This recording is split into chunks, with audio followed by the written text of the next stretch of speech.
एक गोवर्धन नाम का बहुत बड़ा डाकू था। उसने कभी राम कृष्ण हरि कोई चर्चा नहीं सुनी थी। कुल परंपरागत वो ऐसे चोरी का काम करना, हिंसा का काम करना, ऐसे। पर भगवत कृपा से उसका नाम गोवर्धन ऐसा नाम पड़ा था, बड़ा परम पावन नाम। एक दिन राज कर्मचारी उसकी पीछा कर रहे थे, क्योंकि वो चोरी वहां किए थे। तो सत्संग हो रहा था, तो करमैती बाई के पिता वो सत्संग कर रहे थे। बड़े उच्च कोटि के महापुरुष थे। उच्च कोटि का महापुरुष उसे ही कहते हैं जो भगवत चर्चा केवल भगवत प्रसन्नता के लिए, अपनी आत्म संतुष्टता के लिए, अपने भगवत अनुराग के लिए करता है। उसी कथा में आके बैठ गए। कथा वृंदावन बिहारी लाल की हो रही थी कि लालजू महाराज को आज मैया जब गौचारण के लिए गोविंद जा रहे हैं तो बहुत सुंदर श्रृंगार किया है। आज मोर मुकुट स्वर्ण के मुकुट के ऊपर विराजमान किया। मोर का पंख स्वर्णिम मुकुट है। अब वो चोर था, स्वर्ण की बात सुनते उसके एकदम सावधान हो गए कान। अभी 10 वर्ष के हैं, हाथ में लकुट दी वो भी स्वर्ण की, कमर में करधनी बंधी वो भी स्वर्ण की, बहुत हीरो से जटित बाजूबंद हैं, वक्षा स्थल में हार आदि आभूषण हैं। अब तो उसको लगा कि इतना धनी बालक 10 वर्ष का, हम इधर उधर चोरी करते हैं, अगर इसको लूट ले तो हम धनी हो जाएंगे। विचार तो बहुत बढ़िया बना, जो गोविंद को लूट ले उससे बड़ा धनी और कौन हो सकता है। बहुत ही प्रवीण बलवान चोरी में था। कथा संपन्न हुई। व्यास भगवान जो कथा कह रहे थे उनके समीप गए। परशुराम जी उनका नाम था। कहा तुम डरना मत। तो उनका मैं क्यों डरूंगा आपसे। बोले मैं अपना परिचय बताता हूं, मैं गोवर्धन डाकू हूं। कहा बढ़िया है भाई, तुम्हारा नाम तो बहुत बढ़िया है, हमसे क्या काम। पता बताओ, ये जो अभी धनी बालक की बात आपने की, इसको मैं लूटूंगा। बड़े प्यार से देखा उनका, हो भगवान की कृपा हो गई इस जीव पर, भगवान की कृपा। बोले भाई तुम्हारी क्या ताकत है, बड़े से बड़ा कोई डाकू उनको नहीं लूट सकता। तो उन्होंने कहा तुम हमें जानते नहीं, एक बार अगर हम ठान ले तो निश्चित हम उसे लूट लेते हैं। तो उनका ऐसा कोई बलवान ही नहीं हुआ कि हम जिनकी बात कर रहे हैं उनको लूट ले। तत्काल उसने बड़ी सी चाकू निकाली और कहा पता चुपचाप लिखो, हम जरूर उसको लूटेंगे। और देखो हम चोर जरूर हैं, लेकिन हम बहुत जिद्दी स्वभाव के हैं। तुम्हारे सामने कसम खाते हैं हम, जब तक हम उसे लूट नहीं लेंगे पानी नहीं पिएंगे। अब तो परशुराम जी जो व्यास जी थे उनको बड़ा सुख मिला कि भगवान कैसी कृपा जीव पर करते हैं। तो उनका भाई सुनो, उनका नाम कृष्ण है। वो वृंदावन में गौएं चराते हैं, पर वो देखने को तो 10 वर्ष के हैं, पर प्रवीणता उनकी बहुत बड़ी है। वो जल्दी किसी के फुसलाने में फुसलने वाले नहीं और धमकाने में डरने वाले नहीं।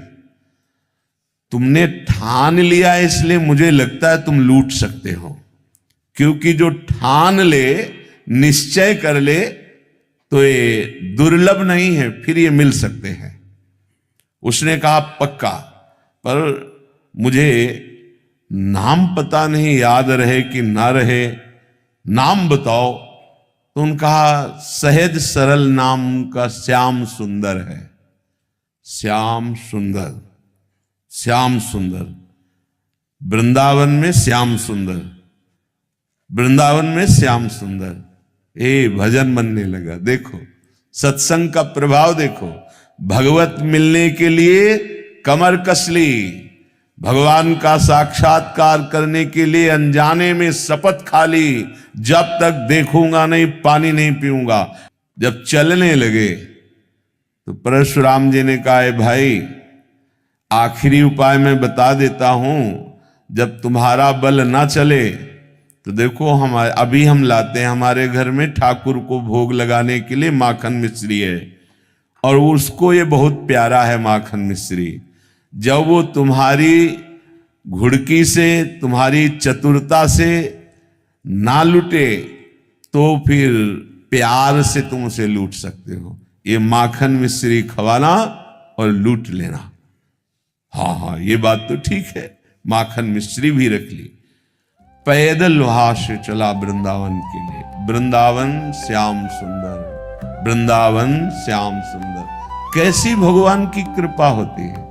नाम जब शुरू, नामी के धाम का स्मरण, और वही भावना करता जा रहा है। ऐसा मुकुट पहने थे, ऐसा हार पहने थे, ऐसी बाजूबंद थी, ऐसी करधनी, ऐसी, ये सब हमको लूटना है।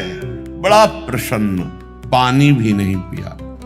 अब जब वृंदावन में आया, अब वो पूछता है कि श्याम सुंदर यहां गौएं कहां चराते हैं। लोगों ने समझा बावरा है, ये पागल हो गया है, क्योंकि वो तो द्वापर में भगवान प्रकट हुए थे, वो लीला की थी गौएं चराने की। अब इस कलयुग में कहां ऐसा। तो किसी ने ना तो परिचय बताया, उसको लगा गौएं तो कहीं जंगल में चराते होंगे।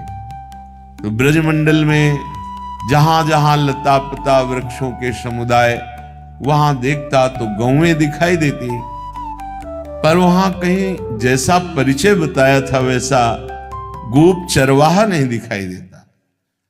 प्यास से व्याकुल, भूख से व्याकुल, लूटने का दृढ़ संकल्प, पुकारा श्याम सुंदर, श्याम सुंदर। कोई आर्त भाव से भगवान को पुकारे तो भगवान एक ही नाम में प्रकाशित हो जाते हैं। हार गया ढूंढते ढूंढते, लूटने की कसम खाई है, अगर नहीं मिले तो पानी भी नहीं पीऊंगा, प्राण भले त्याग दूं।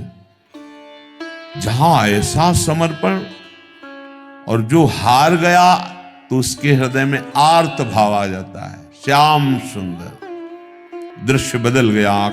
जब आंख खोली तो देखा बहुत ही दिव्य, सब नवीन गौएं, ऐसी गौएं जिनके देखने मात्र से उसके हृदय की प्यास, भूख की जलन शांत हो गई, क्योंकि सब श्रुति स्वरूपा, भगवत स्वरूपा है।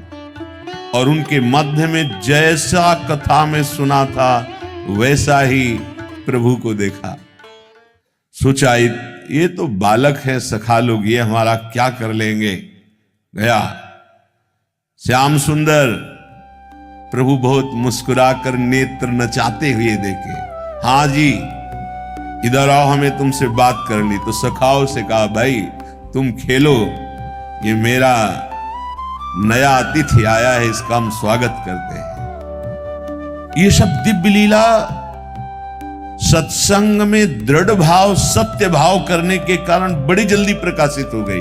जहां जन्म जन्म लगते हैं भगवत साक्षात्कार के लिए, एक पापात्मा जीव, हिंसक जीव, चोरी करने वाला दृढ़ विश्वास किया कि जो ये व्यास जी कह रहे हैं वो एक एक अक्षर सत्य है, उसको संशय ही नहीं हुआ। श्रोता की अगर ऐसी स्थिति हो तो बहुत जल्दी लाभ मिलता है। भगवान नजदीक गए। हाँ बोल, क्या बात। उसने देखा कि बालक तो है लेकिन बहुत ही निर्भय है। उन्होंने कहा, ठीक से बात करो, तुमने अभी हमारा नाम नहीं सुना होगा। ठाकुर जी ने कहा, भैया बता दे तेरा नाम क्या है। बोले गोवर्धन। तो बोले हमारा नाम नहीं सुना होगा, हमारा नाम है गोवर्धन धारी, तेरे से बड़ा नाम है। अब उसने कहा कि देखो, बातें मत बनाओ, अपने मुकुट उतारो, बाजूबंद उतारो, ये करधनी उतारो, ये सब रखो, जानते हो हम चोर हैं। भगवान ने कहा, भैया गलत जगह आ गए। तुमसे हम बड़े चोर हैं? हम चित्त चुराते हैं, अनेक जन्मों के संचित पापों को चुरा लेते हैं, तुम हमें डरा नहीं सकते।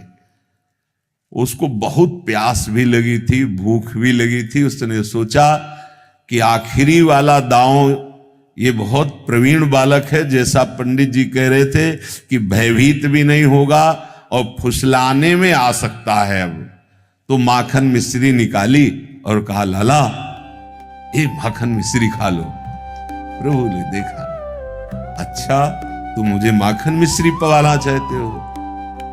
ये माखन मिश्री उन महाभागवत के कर कमल द्वारा भावना से दिया हुआ था। प्रभु ये जीव भटका हुआ है, ये सत्संग से प्रभावित होकर आपकी तरफ चला है, नाथ ये भेंट स्वीकार कर लेना।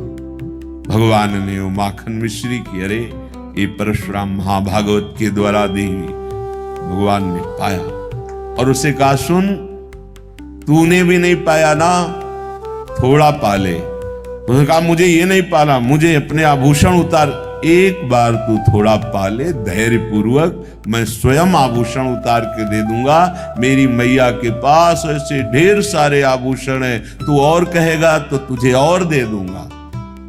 जीव ही चखा भगवत प्रसाद, सब अंतःकरण की मलिनता नष्ट हुई, प्रेम नेत्र खुले, चरणों में गिर। अरे प्रभु प्रभु, आर्त भाव से त्राहिमाम त्राहिमाम। भगवान ने कहा, ये आभूषण ले जा। बोले, नहीं प्रभु अब नहीं, मुझे जो जन्म जन्मांतर से सुख की आकांक्षा से हिंसा चोरी पापाचरण कर रहा था, आज आपकी कृपा से वो सब भ्रम नष्ट हो गया। हे सुख सिंधु प्रभु, अपने चरणों से अब कभी विलग्न मत कीजिए। भगवान ने उसे अपने नित्य सखा के रूप में, अर्थात उसका शरीर पूर्ण हुआ और वो नित्य सखा स्वरूप होकर सदैव सदैव के लिए गोविंद की सेवा